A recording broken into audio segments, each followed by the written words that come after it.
رمضان۔ بسم اللہ الرحمن الرحیم۔ آج ہم نے 16واں پارہ تراویح میں پڑھا ہے۔ 16ویں پارے میں سورہ کہف ختم ہوئی ہے اور سورہ مریم ختم ہوئی ہے اور سورہ طٰہٰ۔ یہ تینوں بہت ہی اہم ترین صورتیں ہیں۔ سورہ کہف میں اللہ نے اصحاب کہف کا واقعہ بیان کیا ہے۔ یہودیوں نے رسول اللہ صلی اللہ علیہ وسلم سے پوچھا کہ آپ اپنی کتاب میں وہ واقعات بیان کرتے ہیں جو ہماری کتابوں میں بھی ایز اٹ از لکھے ہوئے ہیں،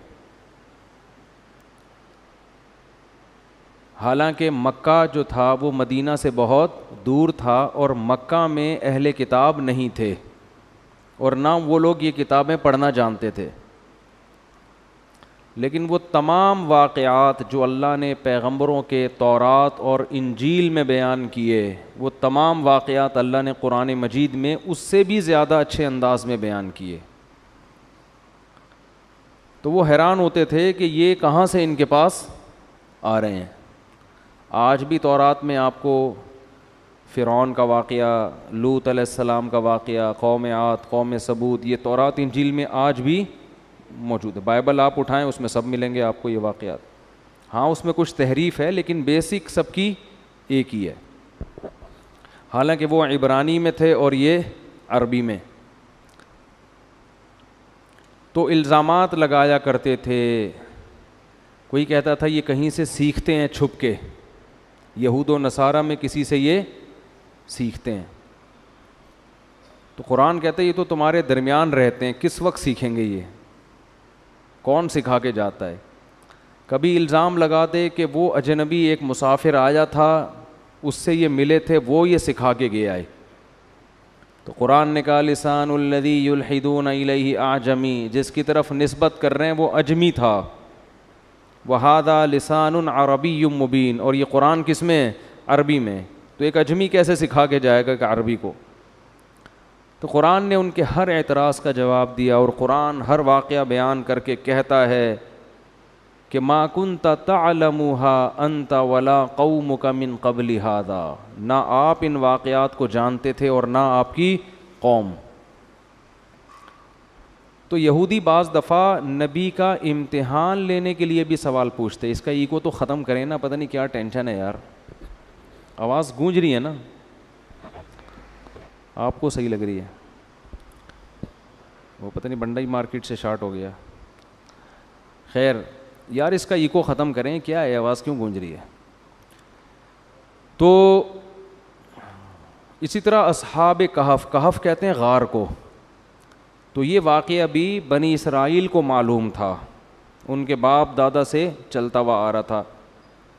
تو انہوں نے نبی صلی اللہ علیہ وسلم سے پوچھا یہ اصحاب کہف کا واقعہ کیا ہے؟ بہت سارے سوال پوچھے تھے، ایک یہ بھی پوچھا تھا کہ یوسف علیہ السلام مصر میں، بنی اسرائیل مصر میں گئے کیسے؟ یعنی بنی اسرائیل تو یعقوب علیہ السلام کی اولاد ہے نا، اور وہ کہاں تھے؟ وہ تو فلسطین میں تھے، وہ تو شام میں تھے۔ تو یہ مصر میں فرعون سے ان کا جو مقابلہ ہوا تو یہ مصر میں کہاں سے آ گئے؟ اب یہ واقعہ اہل یہود کے علاوہ کسی کو معلوم نہیں تھا۔ تو پوری سورہ یوسف ایک ہی وقت میں نازل ہوئی ہے، اور اس میں پورا اللہ نے بتایا کہ حضرت یوسف علیہ السلام کے بھائیوں نے حسد کیا اور کیسے کنویں میں ڈالا اور کیسے وہ نکلے اور بادشاہ بنے، اور بالآخر پورے بنی اسرائیل وہاں شفٹ ہو گئے، وہاں منتقل ہو گئے۔ تو یہ واقعہ سورہ یوسف پوری ایک ہی دفعہ میں پوری سورت نازل ہوئی، اور اتنے بہترین انداز میں بیان کیا کہ یہود و نصارہ حیران ہو گئے، آج تک حیران ہیں۔ تو یہ آ کے نبی صلی اللہ علیہ وسلم سے کہنے لگے یہ اصحاب کہف کے نوجوانوں کا واقعہ کیا ہے؟ آپ نے فرمایا کل بتاؤں گا، کیونکہ آپ وحی کا انتظار کرتے تھے۔ آپ نے انشاءاللہ نہیں کہا، یہ نہیں کہا کہ اگر اللہ نے چاہا۔ تو اللہ کو آپ صلی اللہ علیہ وسلم کی یہ بات، اس پہ اللہ نے آپ کو تنبیہ فرمائی کہ آپ اپنی مرضی سے کچھ بھی نہیں بتا سکتے. آپ کو یہ کہنا چاہیے کہ اگر اللہ نے چاہا. تو اس پر وحی کا سلسلہ بند ہو گیا اور آپ انتظار کرتے رہے. 15 دن کے بعد وحی نازل ہوئی اور آپ صلی اللہ علیہ وسلم کو بہت تکلیف ہوئی اس عمل سے, کیونکہ وہ اعتراض کر رہے تھے نا کہ دیکھو ان کو معلوم نہیں ہے. تو 15 دن کے بعد وحی نازل ہوئی اور پھر اللہ نے آپ کا پورا واقعہ بیان کیا اور فرمایا کہ وَلَا تَقُولَنَّ لِشَيْءٍ إِنِّي فَاعِلٌ ذَلِكَ غَدًا إِلَّا أَن يَشَاءَ اللَّهُ. کبھی بھی کسی کام کے بارے میں یہ مت کہا کریں کہ میں یہ لازمی کل کروں گا, ہاں یہ کہا کریں اگر اللہ نے چاہا. تو یہ اتنی بڑی تنبیہ نبی کو کیوں ہو رہی ہے؟ اصل میں یہ نبی کے ذریعے ہم کو ہو رہی ہے کہ نبی کے پاس جو کچھ علم ہے وہ اپنا نہیں ہے, اور آپ کے پاس جو علم ہو اس میں بھی آپ اترایا مت کرو, اللہ سے آگے نکلنے کی کوشش مت کرو. اگر اللہ کا نام نہیں لوگے تو اس بات کا امکان ہے کہ اللہ تمہارے کام میں برکت کو ختم کر دے, کیونکہ ہم مسلمان ہیں. یہی حضرت سلیمان علیہ السلام کے ساتھ ہوا تھا. سلیمان علیہ السلام کے بارے میں صحیح بخاری میں آتا ہے اور قرآن میں بھی ہے یہ واقعہ کہ وہ جہاد کرتے تھے اللہ کی راہ میں. تو جہاد میں گھوڑوں کی ضرورت, جنگ کی ضرورت, وظیفوں سے تو جہاد نہیں ہوتا نا, بہت ساری چیزوں کی ضرورت. دوسری طرف ان کو عبادت بھی کرنی تھی کثرت سے, وہ نہیں چاہتے تھے کہ میں اللہ کی یاد سے غافل ہوں. تو ایک دن گھوڑوں کو دیکھنے میں لگے ہوئے تھے نا, بڑے خوبصورت بڑے بڑے بالوں والے اعلیٰ نسل کے گھوڑے, وہ اللہ کی راہ میں جہاد کے لیے رکھے ہوئے تھے. ان کو دیکھنے میں اتنا گم ہو گئے کہ ان کا ایک معمول تھا اللہ کی عبادت کا, وہ معمول قضا ہو گیا. کو بڑا افسوس ہوا کہ یہ دنیا داری میں اتنا مشغول ہوا کہ اللہ کی یاد سے غافل. حالانکہ یہ دنیا داری اللہ ہی کے لیے تھی. تو اٹھ کے نا سب کو ذبح کر دیا, گھوڑوں کو کیا کر دیا, سب کو ذبح کر دیا کہ لیکن پھر احساس ہوا کہ جس مال کو میں نے ذبح کر دیا ہے تو یہ تو جہاد کے لیے ہے. اب جب جہاد کیسے ہوگا پھر ماتحت جو آپ کے فوجی تھے وہ بھی تو بنی اسرائیل تھے نا, ان کی بھی ٹینشن ہے. کسی کو عذاب میں ڈالنا ہو نا, 4 آدمیوں کا امیر بنا دو, پھر دیکھو وہ کیسے غم دیں گے اس کو. میری ایک بچپن سے عادت ہے, اب تک میں کبھی کوئی عہدہ قبول نہیں کرتا. اب تک میرے پاس کوئی عہدہ نہیں ہے کسی, جہاں جیسے میں مدرسے میں پڑھاتا ہوں تو وہاں مجھے کوئی ناظم, کسی چیز کا ناظم بنانے کی کوشش کی گئی کہ یہ شعبے کے ناظم آپ, میں نے نہیں لیا. میں ایسے بہانے کرتا ہوں نا, ایسے ٹوپی ڈرامے گھماتا ہوں کہ وہ کہتے ہیں نہیں بھائی اس کو نہیں دو. حتیٰ کہ چھوٹے سے کاموں کی مینجمنٹ بھی میں نے نہیں لی. یعنی ہمارے ہاں جامعۃ الرشید میں طلبہ کو نا دوپہر کھانے کے لیے لائن میں کھڑا کرنا تھا اور ان کا نگرانی کرنی تھی. اس کے لیے بہت پرانی بات ہے, مجھے بنا دیا امیر, میں نہیں بنا. میں نے کہا نہیں بھائی میرے اندر صلاحیت نہیں ہے. اور پھر دوسرے بہت سے معاملات آئے, اس میں ذمہ داری دینے کی کوشش کی گئی, نہیں. کیوں؟ جب آپ کوئی مینجمنٹ آپ کے ہاتھ میں آتی ہے نا, تو جتنی گالیاں آپ کو پڑتی ہیں اتنی دنیا میں کسی کو نہیں پڑتی. حالانکہ آپ نیچے والوں کی بہت زیادہ خیر خواہی کر رہے ہوتے ہو, ان کے لیے اپنی نیند قربان کرو, ان کے لیے راتوں کو اٹھ کے مانگو, ان کی خدمتوں میں اپنے آپ کو کھپا دو, مگر وہ آپ کو کبھی بھی نہیں مانیں گے کہ یہ اچھا آدمی ہے. وہ کہیں گے یہ ہم پر پتہ نہیں کس نے مسلط کیے, کیڑے نکالیں گے وہ. جیسے حکمرانوں کا دیکھ لو نا, اگر کوئی اچھا حاکم آ بھی جائے, قوم نے اس کو اچھا کبھی بھی نہیں کہنا, اس میں کیڑے نکالنے ہیں, اس کو تمیز سے حکومت کرنے دینی نہیں ہے. یہ پوری دنیا میں ہے. تو یہ لوگ اچھے ہوتے ہی نہیں ہیں. جو بھی آپ کا گھر کا سربراہ ہے یا بڑا ہے, ذمہ دار ہے, وہ اچھا بولو ہو ہی نہیں سکتا. بس یہ بھول جاؤ کہ وہ اچھا ہوگا. اللہ کی نظر میں شاید ہو جائے, پبلک کی نظر میں وہ اچھا نہیں ہو سکتا. یہ لوگوں کا مزاج بڑا مختلف ہے بھائی. اس سے نقصان یہ ہوتا ہے کہ آپ جو جن کاموں کی آپ میں صلاحیت تھی آپ وہ کام نہیں کر سکتے, وہ چخ پخ میں ہی لگے رہتے ہیں آپ. تو اس لیے میں نے MBA بھی نہیں کیا. مجھے جامعہ والوں نے شروع میں آفر کی تھی کہ آپ بھی MBA کر لیں, مینجمنٹ پڑھ لیں, میں نے کہا بھائی میں 3-4 گھر چلا رہا ہوں, اس کے لیے مجھے اگر MBA کراتے ہو کہ میں یہ بچوں کو پال لوں, تو ایسا کوئی اگر اس میں سبجیکٹ ہے تو میں اس میں نمبر حاصل کروں گا, ورنہ جب میں نے مینجمنٹ اپنے ہاتھ میں لینی نہیں ہے تو مجھے MBA کرنے کا کیا فائدہ. سمجھ میں نہیں آ رہی میرا خیال ہے بات.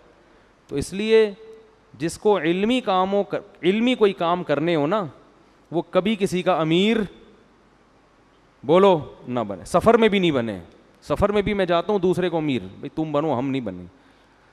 تو ساری صلواتیں تم کو سننے کو ملیں گی اور وہ بیچارہ سارا صلواتیں سنتا رہتا, بھائی کیا کھلا دیا یہ.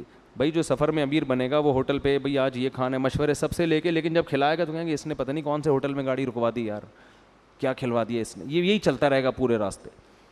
اسی لیے جو ذمہ دار ہوتا ہے نا اس کو عزت دیا کریں, وہ بیچارہ بڑی ٹینشن میں ہوتا ہے. خیر کہاں سے کہاں بات چلی گئی. تو سلیمان علیہ السلام کے ہاتھ میں حکومت آ گئی تو نیچے لوگ تو آپ کو پتہ ہے وہ ٹینشن دیتے ہیں, تو وہ تو ٹینشن دیتے ہیں. تو اس لیے سلیمان علیہ السلام نے جب گھوڑے بھی کاٹ دیے اور ٹینشنیں بھی چل رہی ہیں, تو سلیمان علیہ السلام نے فرمایا اے اللہ میں اپنی 100 بیویوں کے پاس جاؤں گا, ان سے 100 بیٹے پیدا ہوں گے اور 100 کے 100 بیٹوں کو اللہ کے راہ کا شہسوار بناؤں گا. میرے اپنے خاندان کے 100 بیٹے محاذ جنگ میں لڑیں گے. اپنے بچوں پہ ذرا کنٹرول زیادہ ہوتا ہے, بہت مشکل ہے بات سمجھانا. دوسروں کے بچوں پہ کم, اپنے بچوں پہ نسبتاً اس زمانے میں تو بہت ہوتا تھا نا, اب تو وہ بھی آزاد ہوتے جا رہے ہیں. تو انہوں نے کہا کہ اللہ میں کیا کروں گا, میرے 100 بیٹے پیدا ہوں گے اور وہ اللہ کی راہ میں مجاہد بنیں گے. تو انہوں نے قسم اٹھائی کہ آج میں اپنی 100 بیویوں سے جمع کروں گا اور 100 کے 100 بیویوں سے 100 بیٹے پیدا ہوں گے اور 100 کے 100 بیٹوں کو اللہ کی راہ کا شہسوار. یہ معجزاتی طور پر, ورنہ ایک رات میں کسی کے لیے ممکن نہیں ہے یہ. تو جب انہوں نے یہ کہا تو انشاءاللہ نہیں کہا, ٹھیک ہے نا. اب یہ بھی بہت بڑا دعویٰ تھا نا کہ ایسا ہوگا, پھر 100 بیٹے پیدا ہوں گے اور 100 بیٹوں کو کیا کروں گا میدان جنگ. اب بہت بڑی بات ہے, بہت بڑا دعویٰ ہے. کسی نے کہا کہ انشاءاللہ کہہ دیں, مگر وہ انشاءاللہ کہنا بولو بھول گئے. اپنے اوپر رکھ دیا نا کہ میں ایسا کروں گا, میں یوں. تو 100 بیویاں بھی تھیں ان کی, معذرت کے ساتھ یہ میں نہیں کہہ رہا, یہ بخاری میں لکھا ہوا ہے, ٹھیک ہے نا. آپ نہ رکھیں 100, اور اگر رکھیں تو اس قسم کی باتیں نہ کریں آپ. یہ معجزہ تھا ان کا. تو ایک روایت میں 60 بھی ہیں, ایک میں 100 ہے, تو کم سے کم 60 کی روایت ہے, تو چلو 60 بھی بہت ہیں. تو اب کیا ہوا ہے کہ 100 کی 100 زوجات کو حمل ہو گیا, یہاں تک بھی اللہ کی قدرت. لیکن بچہ صرف ایک کے پیدا ہوا اور وہ بھی معذور. ایک کے بچہ پیدا ہوا اور وہ بھی معذور. القینا علی کرسی جسدا, ان کی جو بادشاہت کی کرسی تھی نا اس پہ دائی نے لا کے بچہ دیا اور وہ بھی کیا تھا, معذور. تو اس وقت سلیمان علیہ السلام کو خیال ہوا کہ مجھ سے کوئی غلطی, یہ اللہ کی طرف سے کچھ سزا ملی ہے. بھائی 100 بیویوں سے ایک ہی بیٹا پیدا ہو رہا ہے اور وہ بھی کیا ہو رہا ہے معذور. چلو 50 ہو جاتے, 10 بچے پیدا ہو جاتے, 5 بیٹے پیدا ہو جاتے, ایک ہوتا تو پورا صحیح نا, یہ کیسے جہاد کرے گا. اس وقت سلیمان علیہ السلام کو اندازہ ہوا کہ مجھ سے بہت بڑی غلطی ہوئی ہے کہ میں نے سارا اپنے اوپر رکھا ہے کہ میں یوں, اور اللہ کو یہ بات پسند نہیں ہے. تو فوراً سجدے میں گر گئے اور اللہ سے توبہ استغفار کی. تو اصل میں انشاء اللہ کی ویلیو کیوں ہے, یہ لفظ کی اتنی ویلیو نہیں ہے, یہ لفظ آپ کے اندر کی چیز کو ایکسپوز کرتا ہے کہ آپ اپنے آپ کو کتنا بڑا فنٹر سمجھتے ہو. اگر آپ اپنے آپ کو بہت بڑا فنٹر سمجھتے ہو تو یہ لفظ استعمال نہیں کرو گے. اگر فنٹر نہیں سمجھتے تو آپ بات پہ کہو گے بھئی اگر اللہ نے چاہ. اہم باتوں پہ, چھوٹی موٹی باتوں پہ ضروری نہیں ہے, وہ بڑے بڑے جو دعوے ہوتے ہیں نا ان پہ. سمجھ میں آ رہی ہے کہ نہیں آ رہی ہے. بنی اسرائیل نے جو حضرت موسیٰ علیہ السلام نے بنی اسرائیل کو کہا گائے ذبح کرو, سورہ بنی اسرائیل میں بنی اسرائیل نے کہا کہ وہ گائے کس ٹائپ کی ہونی چاہیے. لیت و لعل سے کام لینے لگے نا, او بھائی تمہیں کہا جا رہا ہے گائے ذبح کر لو, کوئی بھی گائے پکڑ کے کاٹ دو. لیکن ایسے ہی وہ ٹوپی ڈرامہ شروع کر دیا انہوں نے. کیسی گائے؟ تو موسیٰ علیہ السلام نے فرمایا ایسی. پھر انہوں نے کہا کلر سمجھ میں نہیں آ رہا کیسا ہونا چاہیے. موسیٰ علیہ السلام نے کہا کلر بتا دیا ایسا ہونا چاہیے, اب کر لو. پھر کہنے لگے کہ ابھی بھی سمجھ میں نہیں آ رہی گائے، اس کلر کی تو بہت ساری ہوتی ہیں. اب ان کو ڈر بھی لگ رہا تھا کہ موسیٰ علیہ السلام کیا کریں گے، جو پوچھنے جائے گا اس کو کیا پڑے گا، ہے بھائی تھپڑ. اور ایک واقعہ دیکھ چکے تھے کہ ایک کو پڑا تھا، اس کو پولیس بھی اب تک نہیں اٹھا سکی، وہ پڑا گیا، وہ گری گیا نیچے، تو اس لیے ڈر بھی رہے تھے. تو اب تیسری دفعہ جب انہوں نے پوچھا کہ گائے کیسی ہونی چاہیے تو آگے کہہ دیا انا انشاء اللہ لمہتدون، اللہ نے چاہا تو اب بات سمجھ میں آ جائے گی. حضرت موسیٰ نے بتا دیا جی ایسی ہونی چاہیے، تو پھر انہوں نے ذبح کر دی. حدیث میں آتا ہے تیسری دفعہ میں اگر وہ انشاء اللہ نہ کہتے تو تیسری دفعہ میں بھی گائے ذبح نہ کرتے، اور نتیجہ پھر کیا ہوتا، اللہ کا عذاب آتا ان کے اوپر. تو انشاء اللہ کے لفظ کی بہت ویلیو ہے. تو نبی صلی اللہ علیہ وسلم نے انشاء اللہ کہنا بھول گئے تو وہی دیر سے نازل ہوئی، لیکن اللہ نے پھر آپ کو تنبیہ فرمائی. تو اصحاب کہف کا واقعہ بیان کیا کہ پچھلی امتوں میں چند نوجوان تھے جو مشرک حکومت تھی، تو ان دونوں نے بت پرستی کو چھوڑ کر ایک خدا پر ایمان لے آئے. جب ایمان لے آئے تو ان کے لیے اپنے کنٹری میں رہنا ناممکن ہو گیا. تو انہوں نے اللہ پہ اعتماد اور توکل کر کے کہا فَأْوُوا إِلَى الْكَهْفِ، یہاں سے نکلو اور کسی غار میں جا کے پناہ لو. غار میں جائیں گے تو کل دیکھیں گے پھر ہم نے کیا کرنا ہے، فی الحال یہاں سے نکلو. یعنی دین سے پیچھے نہیں ہٹے بلکہ دین پہ قائم رہنے کے لیے اس ملک سے ہجرت کر لی. یہی شریعت کا حکم ہے کہ جس جگہ آپ اپنے دین کو محفوظ نہیں رکھ سکتے وہاں سے آپ کے لیے موو کر جانا واجب ہے، اور یہ اللہ کی طرف سے بہت بڑا اس پہ اجر ملتا ہے. اس پہ قرآن کہتا ہے جو اللہ کی راہ میں نکلے گا نا، دین پہ قائم رہنے کے لیے علاقہ چھوڑے گا، یجد فی الارض مراغما کثیرا وسعا، زمین میں اس کو بڑی کشادگی نظر آئے گی، زمین کا سینہ اس کے لیے کھلا ہوا ہے، بھوک سے مرے گا نہیں. اور اللہ نے فرمایا اگر وہ سفر کے دوران مر گیا فقد وقع اجرہ علی اللہ، اس کا اجر اللہ کے اوپر پڑ گیا، آ کے گر گیا اس کا اجر اللہ کے اوپر، یعنی اللہ پہ فرض ہو گیا اس کو نوازنا. تو اب یہ تین جب نکلے تو انہوں نے کہا چلو بھائی غار میں جا کے پناہ لیتے ہیں، اور اگر تم یہیں رہے تو یہ ہمیں ہمارے پرانے دین پر لے آئیں گے اور ہم کبھی بھی کامیاب نہیں ہو سکیں گے. بڑا مضبوط ایمان. تو اپنے کتے کو بھی ساتھ، کتا حفاظت کے لیے اپنے ساتھ رکھنا جائز ہے، شو کے لیے یا ویسے ہی شوقیہ پالنا جائز نہیں ہے. بہت افسوس کے ساتھ کہنا پڑتا ہے پہلے یہ کتے غیر مسلم پالا کرتے تھے، اب افسوس کے ساتھ کہنا پڑتا ہے مسلمانوں نے بھی کتے پال کے شو مارنا شروع کر دیے. اور ویسے بھی کتے سے ایک عجیب وحشت ہوتی ہے، جتنا ہی پالتو ہو لیکن آپ کو ایک عجیب وحشت ہوگی اس سے. تو پالنا یہ بھیڑ بکریاں پالیں، گائے پالیں، مرغیاں پالیں جو حلال جانور ہیں، تو یہ درندے مت پالا کریں، یہ شریعت میں اچھا کام نہیں ہے. نبی نے فرمایا جس نے کتا پالا بلا ضرورت روزانہ اس کے اجر سے ایک قیرات کم ہوگا، اس کی نیکیاں گھٹتی چلی جائیں گی. جتنی نیکیاں اس نے کی ہیں نا روزانہ اس میں سے بیلنس مائنس ہوتا چلا جائے گا. جیسے آپ کوئی پیکج کروا لیتے ہیں نا تو روزانہ کے حساب سے بیلنس کیا ہوتا ہے، کٹنا شروع ہوتا ہے، اتنے ایم بی ختم ہو گئے، ہوتا ہے نا. تو آپ نے فرمایا جس نے بلا ضرورت کتا پالا اس کی نیکیوں میں سے روزانہ کے حساب سے نیکیاں ختم ہوتی چلی جائیں گی. تو اس لیے اچھا کام نہیں ہے کتے پالنا. ضرورت کے لیے پالے، انسان کی خدمت کے لیے پیدا کیا ہے، تو شکار کے لیے. تو اصحاب کہف کو بھی چونکہ اجنبی تھے تو اجنبیوں کو سفر میں کتے کی ضرورت پڑتی ہے. بعض دفعہ دوسرے کتے سے بچنے کے لیے بھی کتے کی ضرورت ہوتی ہے. حقیقت ہے نا، کتا کتے کی زبان سمجھتا ہے، وہ اپنی زبان میں اس کو سمجھاتا ہے ذرا سائڈ پہ ہو جاؤ، ٹھیک ہے نا. آپ سمجھاؤ گے وہ کچھ اور سمجھ جائے گا، وہ سمجھے گا وہ کہہ رہا ہے، شاید یہ کہہ رہا ہے مجھے کاٹو ٹھیک ہے نا. تو کتا ہے نا، کھوپڑی تھوڑی ہے اس میں. تو یہ اپنے کتے کو لے کے نکل گئے.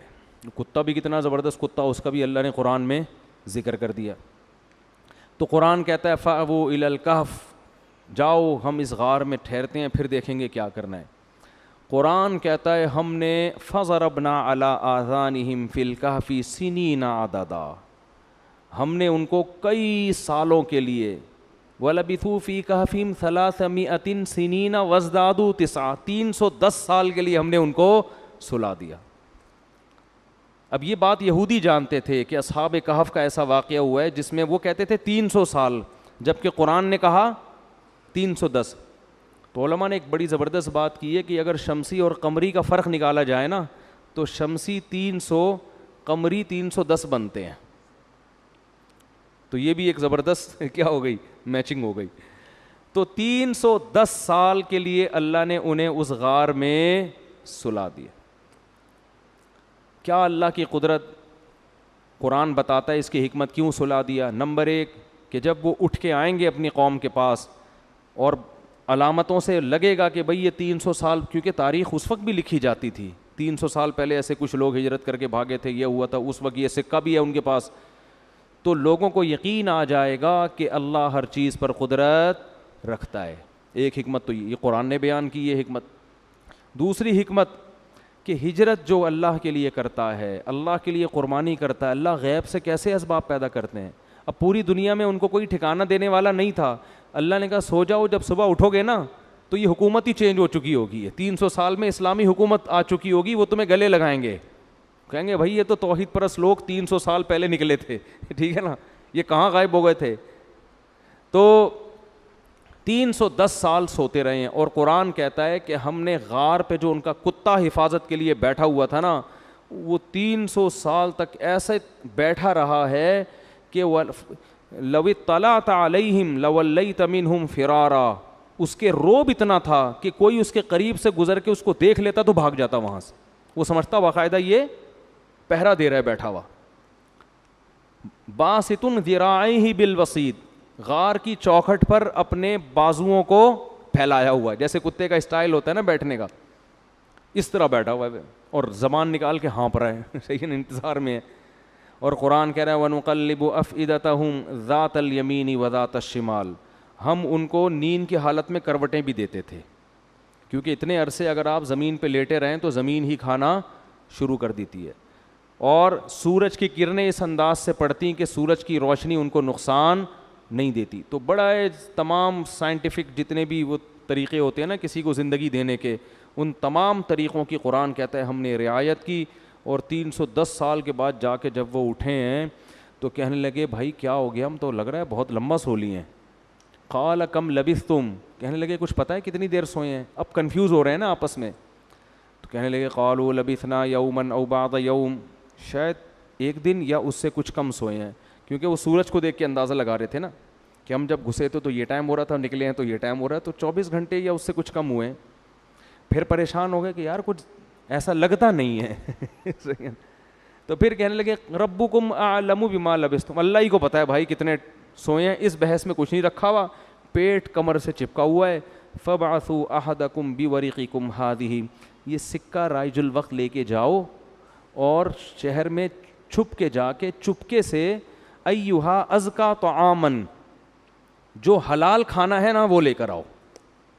اس سے پتہ چلتا ہے بھائی غیر مسلم ریاست میں اس کی فکر کرنا لازم ہے کہ جو آپ کھا رہے ہو وہ حلال ہے یا حرام. اسلامی کنٹری میں ضروری نہیں ہے آپ جائیں گوشت کھا لیں, حلال ہی ہوگا. لیکن اگر آپ یورپ میں رہتے ہیں, امریکہ میں رہتے ہیں, تو ایسا نہیں کہ ہوٹل میں جا کے جو مرضی کھا لو, تفتیش کرنی پڑے گی, پوری تحقیق. صرف حلال کا ٹھپا کافی نہیں ہے, ہر چیز پہ حلال کے ٹھپے لگے ہوئے ہیں آج کل. وہاں لوگ کہتے ہیں حلال لکھا, وہ یعنی شراب کی بوتلوں پہ بھی ان کا بس چلے تو حلال کے ٹھپے لگا دیں وہ. تو اتنا کافی نہیں ہے, باقاعدہ کسی ادارے سے, صحیح ریلائبل ادارے سے تحقیق ہونی چاہیے کہ ہاتھ سے اللہ اکبر پڑھ کے ذبح کر بھی رہے ہیں کہ نہیں کر رہے, ورنہ وہ حلال نہیں ہوگا. غیر مسلم ملک میں گوشت کھانا اس وقت تک حلال نہیں ہے جب تک آپ کو 100% یقین نہ ہو جائے کہ یہ واقعی حلال طریقے سے ذبح ہوا ہے. تو خیر, تو انہوں نے کہا فَلْيَنْظُرْ أَيُّهَا أَزْكَىٰ طَعَامًا, چپکے سے جاؤ, وَلْيَتَلَطَّفْ, کسی کو پتہ نہ چلے, بھیس بدل کے جاؤ اور فی الحال کچھ کھانے پینے کا انتظام کر, اور حلال کھانا ہونا چاہیے. تو اب جب وہ سکہ رائج الوقت لے کے آیا ہے نا, تو بندوں نے جب وہ دیکھا انہوں نے کہا یہ تو 310 سال پرانے سکے چل رہے ہیں بھائی, یہ کہاں سے آئے, یہ تو کسی کے پاس آج کل مارکیٹ میں ہے ہی نہیں. خیر جی, وہ قرآن تو مختصر واقعہ بیان کرتا ہے. بالآخر تفتیش ہوتے ہوتے انہوں نے تاریخ کی کتابیں دیکھی ہوں گی, اپنے ابا دادا سے پوچھا ہوگا بھائی ونس اپون اے ٹائم کچھ لوگ یہاں سے گئے تھے, وہ حکومت تھی, انہوں نے وہ پکڑ پکڑ کے سب کو اٹھا کے لے آئے.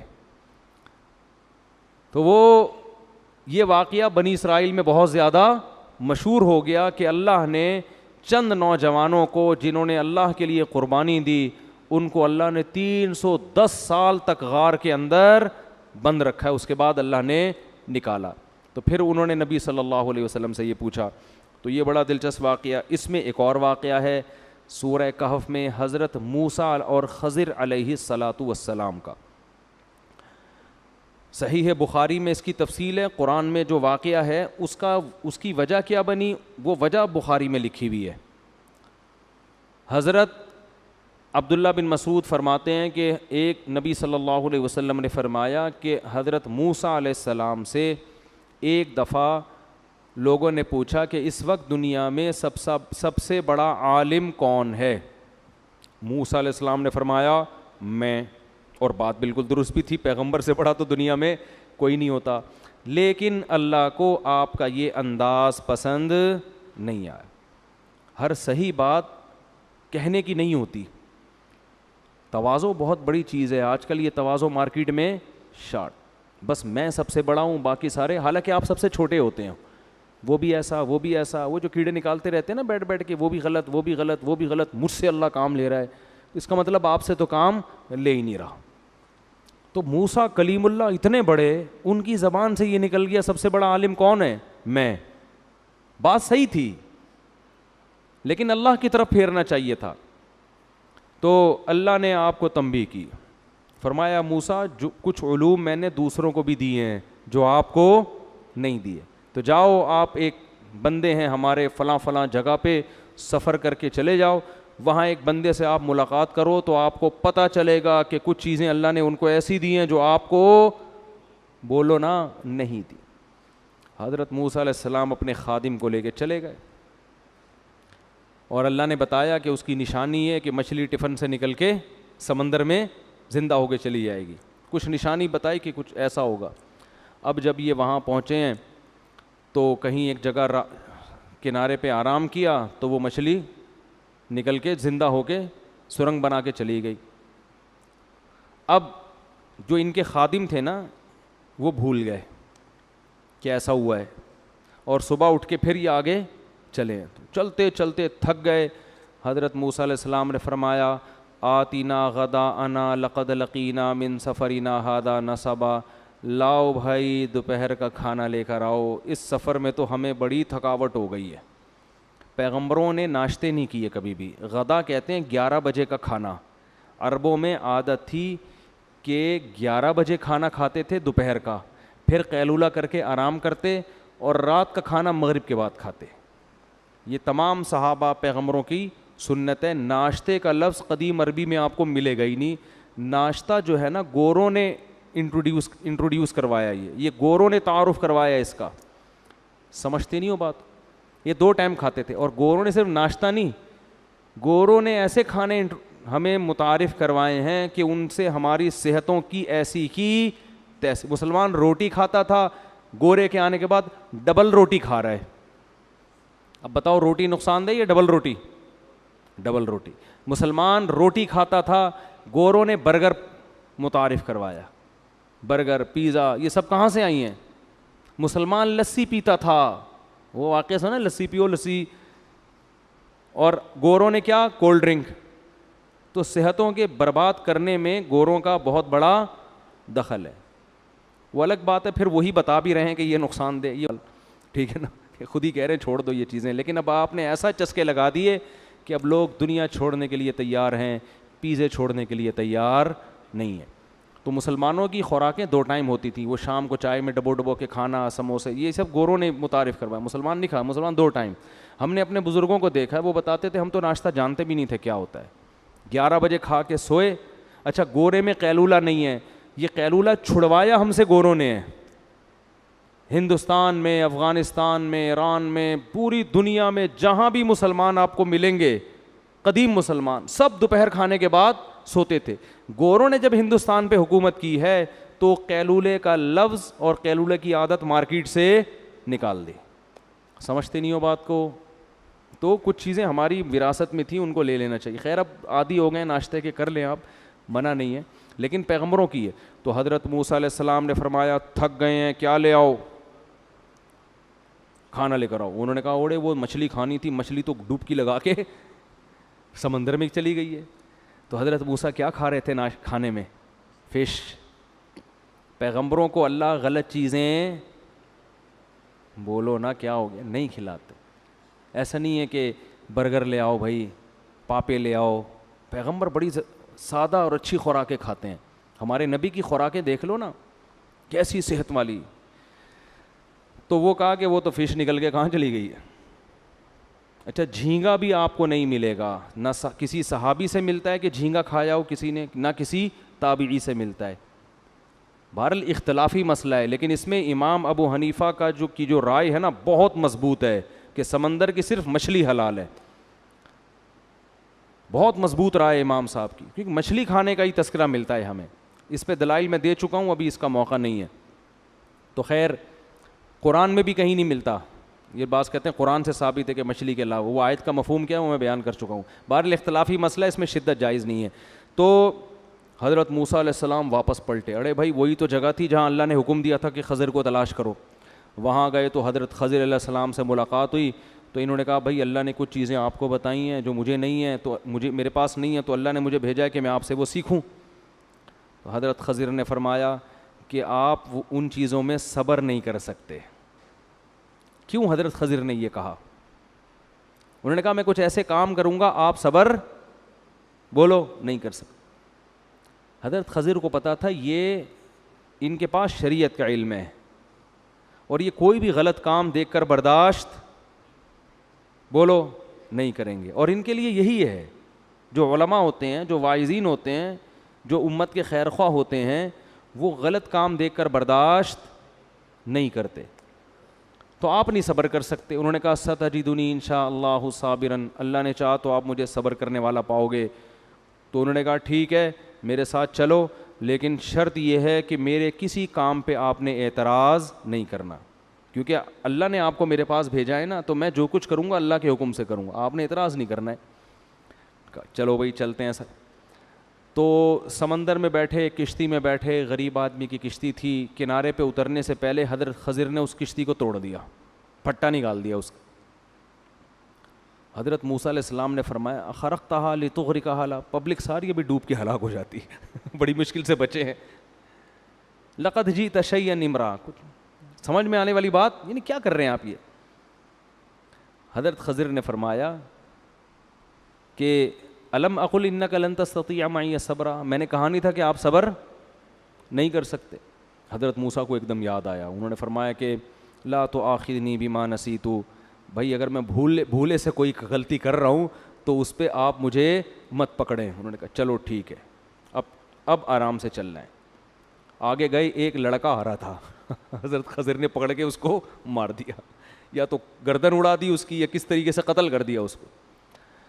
حضرت موسیٰ نے فوراً فرمایا اقتلت نفسا زکیۃ بغیر نفس, اس نوجوان نے کسی کو قتل بھی نہیں کیا اور بلا وجہ ایک معصوم جان کو آپ نے قتل کر دیا.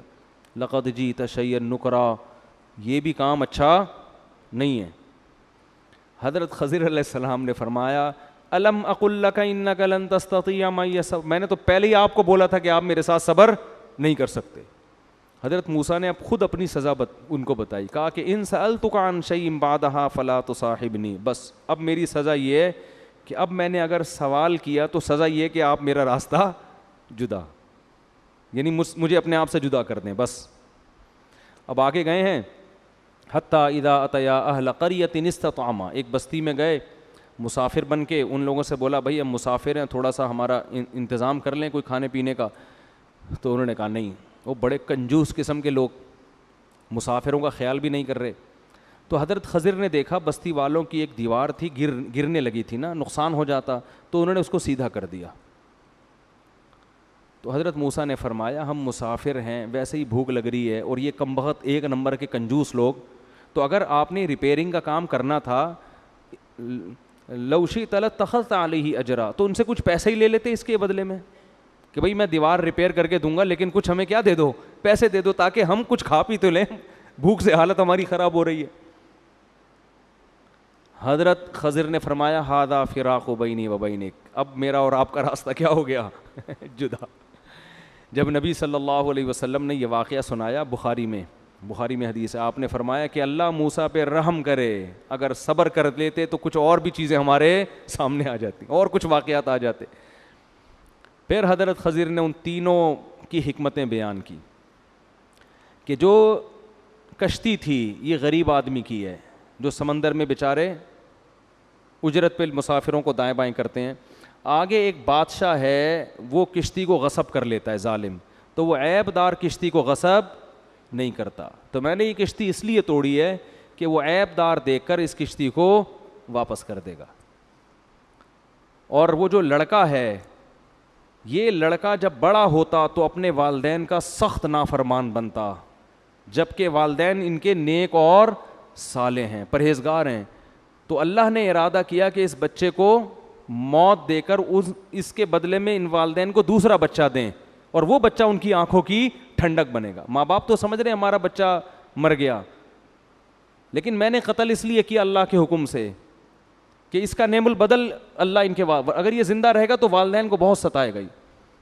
اور رہا وہ جو بستی کا مسئلہ، دیوار کا، بستی میں اس دیوار کے نیچے خزانہ ہے، اور وہ خزانہ یتیم بچوں کا ہے، اور ان یتیم بچوں کا باپ بہت نیک آدمی، وَكَانَ أَبُوهُمَا صَالِحًا۔ ان کا باپ کیا ہے؟ وہ کیا ہے؟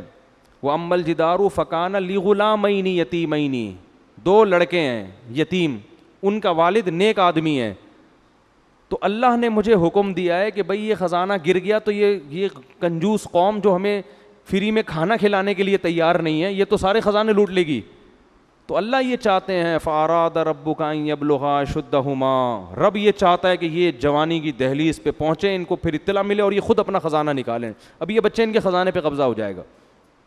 ذَلِكَ تَأْوِيلُ مَا لَمْ تَسْطِع عَلَيْهِ صَبْرًا، اے موسیٰ یہ ان واقعات کی حکمت ہے جن پر آپ صبر نہیں کر سکے۔ اس واقعے سے اسباق کیا ملتے ہیں؟ اس سے پتہ چلتا ہے، اچھا دیکھو حضرت خضر کے پاس نہ علم غیب تھا اور نہ کوئی طاقتیں، اللہ نے بتا دیا کہ ایسا کریں اور اس میں حکمت یہ ہے، تو اس سے پتہ چلتا ہے۔ اور حضرت خضر کا مقام حضرت موسیٰ سے زیادہ نہیں ہے، سمجھتے ہو کہ نہیں سمجھتے؟ یہ ایسا ہی ہے جیسے اللہ بعض دفعہ فرشتوں سے کام لیتے ہیں تو بعض دفعہ انسانوں سے بھی کام لے لیتے ہیں، کام کرنے والا اللہ ہوتا ہے۔ فرشتے کی مثال ایسے ہوتی ہے جیسے کاتب کے ہاتھ میں قلم کاتب کی مرضی کے بغیر دائیں بائیں نہیں ہوتا، لہذا لکھنے کی نسبت قلم کی طرف نہیں ہوتی، رائٹر کی طرف ہوتی ہے۔ تو اسی طرح کہتے ہیں ان چیزوں کو کہتے ہیں تکوینی امور۔ اس کائنات کو جب اللہ چلاتے ہیں نا تو کچھ تکوینی امور ہوتے ہیں، کچھ ایسے کام ہوتے ہیں جن کا شریعت سے تعلق نہیں ہے بلکہ ان کا اللہ کی حکمت اور مصلحت سے تعلق، تو یہ کام اللہ فرشتوں سے بھی لیتے ہیں، ان کو اختیارات نہیں دیتے۔ اسی طرح بعض دفعہ اللہ بعض انسانوں سے بھی لیتے ہیں مگر اختیارات ان انسانوں کے پاس نہیں ہوتے، لہذا وہ کام ان انسانوں سے مانگنا جائز نہیں ہے۔ جیسے ہم فرشتوں سے نہیں مانگتے نا، کیونکہ ہمیں پتہ ہے بارش فرشتہ تھوڑی دے گا، بارش کون دے گا؟ اللہ، ہاں وہ فرشتوں کے ذریعے دے دے۔ حضرت مریم کو جو بیٹا ملا اس میں جبریل کی قدرت نہیں ہے، قدرت کس کی ہے؟ اللہ کی، تو جبریل تو ایک ذریعہ بنے ہیں، اسی وجہ سے جبریل سے کبھی بھی اولاد نہیں مانگی جاتی، یہ شرک ہے۔ اب کوئی کہے جبریل آپ نے مریم کو شوہر کے بغیر بیٹا دے دیا تو مجھے بھی، میری تو بیوی بھی ہے، ہم دونوں صحت بھی ہیں، رپورٹیں بھی بالکل کلیئر آ رہی ہیں، سب کوئی بیماری بھی نہیں ہے، تو اے جبریل آپ ہمیں بیٹا دے دیں، تو یہ کیا ہو جائے گا؟ کفر، یہ شرک، کیونکہ جبریل کو بیٹا دینے کا اختیار نہیں ہے۔ تو اسی طرح خضر علیہ السلام کو بھی یہ اختیارات نہیں تھے بلکہ اللہ نے کسی خاص موقع پہ ان کو بتا دیا کہ یہ کام میں یہ حکمت ہے، آپ یہ کر دیں۔ تو اس لیے علماء کہتے ہیں کہ اللہ کی طرف سے ایسا نظام ہوتا ہے کہ غیب سے اللہ تعالیٰ لوگوں کے حالات بگاڑ بھی رہے ہوتے ہیں اور بنا بھی رہے ہوتے ہیں۔ تو اس میں ہمیں کیا سبق ملتا ہے کہ اللہ اپنی مخلوق سے غافل بولو نہیں۔ اب وہ دیکھو بچے کو مار کے چلے گئے، اب ماں باپ تو رو رہے ہوں گے، ہائے ہمارا چھوٹا سا بچہ پتہ نہیں کیسے مر گیا، ہائے ہائے یہ ہو گیا۔ ان کو پتہ نہیں بھائی اللہ نے آپ کے لیے یہ بہت اچھا، یہ بہت قتل بھی کر دیتے ہیں بچے بڑے ہو کر ماں باپ کو۔ اسی طرح وہ جو دیوار صحیح ہو گئی تو اب وہ لوگ تو سمجھ رہے ہیں قوم کے لوگ یار ہم تو ایک نمبر کے کنجوس، مگر ہماری دیواریں پھر بھی فری میں کیا ہو رہی ہیں؟ صحیح ہو رہی ہیں. تو تمہیں نہیں پتا کہ یہ جو دیواریں صحیح ہو رہی ہیں اصل میں تم کمبختوں کے ظلم سے یتیموں کو بچایا جا رہا ہے. اور یہ بھی کہ یتیموں کے لیے صحیح ہو رہی ہیں، ہر ایک کے لیے نہیں، ان یتیموں کے لیے جن کے والد نیک آدمی. تو پتہ چلا آپ کے والدین اگر نیک ہیں یا آپ اگر نیک ہیں تو غیب سے اللہ کیسے آپ کے بچوں کے لیے انتظام کرتا ہے. نہیں آ رہی بات؟ کیسے غیب سے انتظامات ہوتے ہیں آپ کے لیے. تو تقوی للہیت اپنے اندر پیدا کرنی چاہیے. اللہ کسی کو بھی خضر بنا کے بھیج سکتا ہے. خضر کو نہ بھی بھیجے، خضر علیہ السلام تو انتقال ہو گیا، بہت سے کہتے ہیں زندہ ہیں، واللہ عالم. ہمارے پاس کوئی ان کی زندگی کی کوئی دلیل نہیں ہے. بعض لوگ کہتے ہیں ہماری ملاقات ہوئی ہے تو پھر ان سے آپ پوچھ لیں جا کے. میری تو اب تک ایسی کوئی ملاقات ہو نہیں سکی. حضرت عیسیٰ کی حیات پر تو دلائل قائم ہے، حضرت خضر کی حیات پر کوئی قرآن و سنت میں کوئی دلیل نہیں ہے. تو اللہ کیسے غیب سے کیا کرتے ہیں؟ انتظام. کیسے اللہ تعالیٰ نے غیب سے انتظامات کیے ہیں؟ ان کی نیکی کی وجہ سے. تو آپ اگر نیک ہیں تو اللہ پتہ نہیں کہاں کہاں سے آپ کے غیب سے آپ کے بچوں کی مدد کرے گا، بچوں کی نہیں تو بچوں کے بچوں کی. تو یہ خاندانی اثرات نسلوں میں چلتے ہیں. تو یہ ہمیں اسباق ملتے ہیں. وقت کافی زیادہ ہو گیا ہے اور اس میں اور بہت سارے حضرت ذوالقرنین کا واقعہ ہے، پھر وہ انشاءاللہ بعد میں. سبحانک اللہم و بحمدک نشہد ان لا الہ الا انت نستغفرک و نتوب الیک.